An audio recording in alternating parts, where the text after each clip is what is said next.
and we're trying to have a kid. Sarai and Abram, also known as Sarah and Abraham. Abram becomes Abraham a little farther down the line. They're trying to have a kid. It's not working. God says something about them having a promised kid. Still not happening. So they decide to take matters into their own hands. Sarai tells her husband to go sleep with their little worker named Hagar.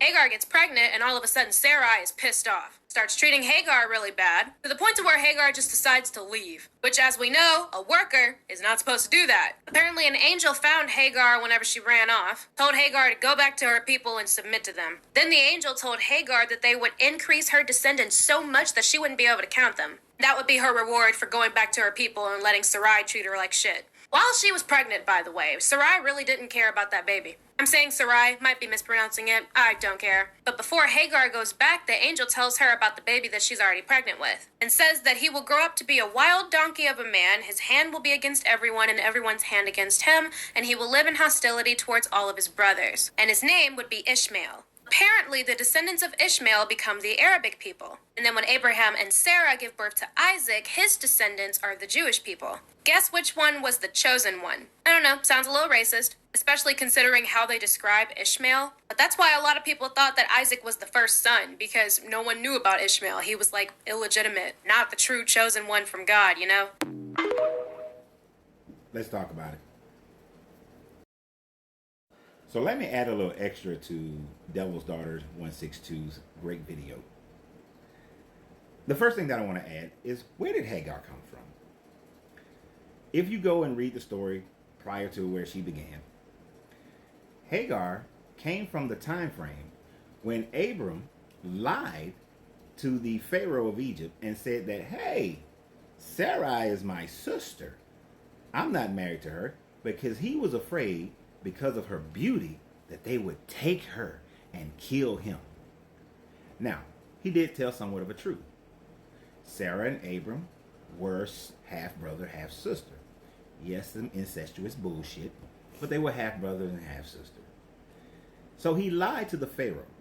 When then a plague and issues came over the Pharaoh's house and nobody could have a baby and all this kind of stuff. And so the Pharaoh realized that, hey man, that's your sister. Why you lie to me? And I slept with her and everything. And I got that good pom-pom.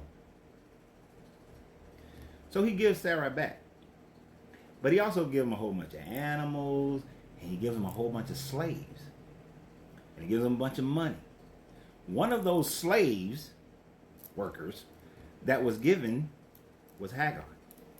Now, Hagar is an Egyptian woman. I'll let you know that part. When she's forced to become Abraham's slave wife by Sarah, because she's believing that Abraham got to have a baby, because Abraham's about 80 years old at this point. Then she gets all in her feelings about it, as the young lady said, and convinces Abram to kick Hagar out into the desert with a little baby. Ain't that some bullshit? Abram is a punk, straight up punk. Because he lied to Pharaoh, got Hagar pregnant, and then because his wife said, I don't like that, kicked her out into the desert. Then the angel comes to Hagar and said, go back and be a slave again. Go on back and be a slave. And if you do, I'm going to make your descendants numerous. The same damn promise that was made to Abram. Ain't that some shit? So she go back to be a slave. Who wants to go back and be a slave? That's why I can't deal with this book. It just promotes slavery. But she goes back and be a slave. Then Sarah has her own baby. She has Isaac. Now she all in her feelings again. Oh, I got my own now. This is my child. I don't know about that little bastard child you got over there. Kick him out into the desert again. Abraham, because Sarah Poom Poom must be real good at 80 years old, he gives in to it again. The power of the Poom Poom. Undefeated. Kicks out into the desert. God comes to them, says, I'm gonna give you this well, this oasis, and out of this oasis, Hagar and Ishmael, who they described in the worst possible way as this wild man, does sound racist as hell. With that well, they're able to live their life, and 12 kings, supposedly according to Islam, comes out of Ishmael, and those 12 kings create the Arab nation. And they did say in that story that Ishmael and Isaac will always be at odds with each other. I guess people are going to say the prophecy came true because the Muslims and the Arabs have been in constant fighting.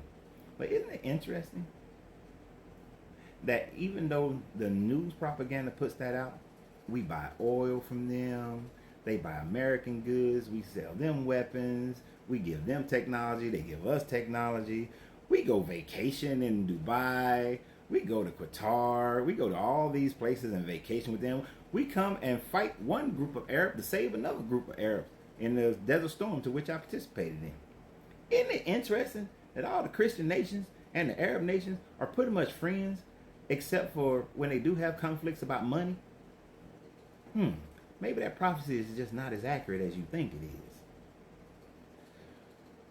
But the biggest thing that I want you to think about, if the angel of the Lord came to Hagar and Ishmael, and the angel of the Lord and the Lord himself, God, came to Abraham and told both of them, you got these babies and I'm going to make descendants out of all of them, doesn't that mean that the God of Abraham and the God of Ishmael is the same God?